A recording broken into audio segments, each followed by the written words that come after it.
Mishenichnas Adar Marbim Besimcha Baruch Hashem. We have entered the month of Adar Rishon, and this year we have the privilege to have 2 months of Adar. So hopefully also double dose of Simcha as well. And may Be'ezrat Hashem we be zocheh for the Simcha Amitit of the Geulah Ha'atida. Amen. Ken Yehi Ratzon. And it is also an opportunity for us to move on to the next Midda in the list of the 13 Midot of Rabbi Israel Salanter, and the Midda of the month for the month of Adar Rishon will be Nahat. Nahat usually means satisfaction, but we're going to see together that it's very connected to the concept of Menuha. First of all, in the word Menuha, rest, we have the same root word, the same shoresh, that Nahat, Noah, comfortable, resting, but also peaceful. And the Nahat is the direct consequence of the Menuha. Rabbi Israel Salanter explains, based on the famous Gemara, Divrei Chachamim Benahat Nishma'im. The words of the wise, the words of the Chachamim, are usually heard when they are said Benahat, on the calm tone. And that usually is the direct consequence of someone who has Menuha.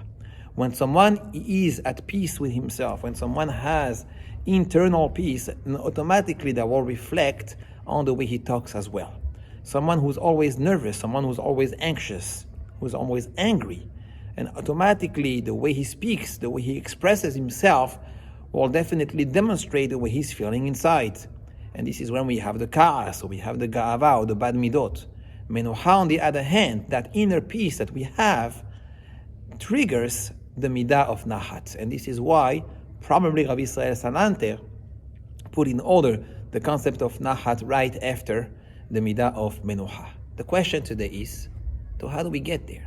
How do we get to both Menuha and Nahat at the same time? How do we become these people that are the Chachamim, that are in Shalva, that are in peace, both inside and outside? And I believe that the answer is in the most famous pasuk of this week's Parashat Terumah. Kadosh Baruch Hu tells Moshe Rabbeinu to let the Jewish people know that something is coming up, and that is Beniyat HaMishkan, the building of the Mishkan. And the pasuk that summarizes the purpose of the Beniyat HaMishkan is Ve'asuli Mikdash Ve'shachanti Betocham, which means that through the Beniyat HaMishkan, the building of the Mishkan, the outcome, the consequence, the purpose, and the goal is Ve'shachanti Betocham. The Shekhinah will dwell among them, among all of us, all Am Yisrael. And there is a misconception about the Shekhinah. What is the Shekhinah exactly? At the end of the day, if it is the presence of HaKadosh Baruch Hu, we know that Melo Chol Haaretz Kevodo, God is really everywhere. Just like the song says, Hashem is here, Hashem is there, Hashem is truly everywhere. So why the Torah seems to really tell us that the Shekhinah would not be everywhere? Only once the Mishkan is built, then, only then, V'shachanti betocham, the Shekhinah would be among us. And the answer is in the pasuk itself. That's true. Yes, of course, as HaKadosh Baruch Hu is everywhere, and without His Ratzon, without His presence, nothing would ever exist, because He is Melo Chol Haaretz Kevodo. But when we talk about the Shekhinah, this is what we call an invitation, that we ask Borei Olam to be part of us, to be part of me. And that only works if I invite Him over. And the Mishkan was that test. Why the Mishkan was that test? Because the difference between someone who has the Shekhinah and someone who does not have the Shekhinah, that feel the presence of HaKadosh Baruch Hu in his own life and in his own being, is all in the way that the Mishkan was built. The difference between the Beit HaMikdash and the Mishkan was that the Mishkan would always be on the move. There was no sense of stability. The Mishkan would stay in one place for one day, and sometimes for 19 years. In Kadesh, they settled for 19 years. But then the common denominator was that they never knew how long they would stay, and in how long they would leave. And for that reason, the Mishkan is the ultimate test, whether we have the Shekhinah among us or we don't have the Shekhinah among us. And I want to get, I think, to the point where I think everybody, Baruch Hashem, was able to enjoy their break. enjoy their vacation. But the end of that break was a little bit different. As the snowstorm hit New York City on Shabbat, many flights were delayed, canceled, postponed, and there was definitely a sense of panic, of instability, a sense of we don't know what to do, it's uncertain, when are we going home, how long are we staying here? And that is, I think, a very similar test in what happened in the Mishkan. The level of uncertainty is determining how much the Shekhinah is among us.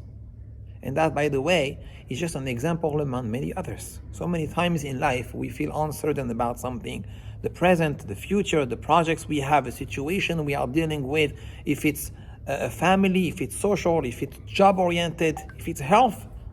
And in all these situations, HaKadosh Baruch Hu reminds us, Ve'asuli mikdash ve'shachanti betocham. Remember that there is only one stable entity that is in your life, and that is Borei Olam.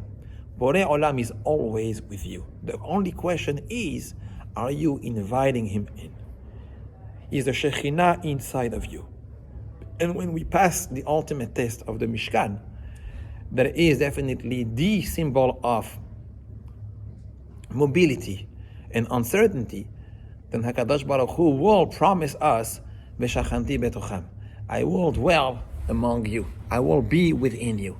And that is what we call the feeling of menucha, the feeling of not just satisfaction, but peace of mind, to really feel in good hands.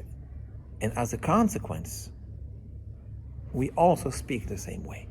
Once the Shekhinah is V'shachanti betocham inside of us, then the nachat comes out. Divrei chachamim benachat nishmai, because there is nothing to really worry about. The burden is on HaKadosh Baruch Hu. He worries for us. Worrying is not going to bring us anywhere. It's not going to make us take the right decisions. The opposite. We will not be rational. We will be not objective. And most of the time, regret the decisions we make. So may the test that we have had this past week be a lesson for us of what it means to be a Jew, especially in the Galut, in the Midbar. And then we be blessed, Be'ezrat Hashem, with the blessing of V'shachanti betocham. The Kadosh Baruch Hu will be among us, and we will reach definitely the simcha that is so expected during the month of Adar. Mishenichnas Adar marbim besimcha through benucha and nachat as well. Shabbat shalom u'barach.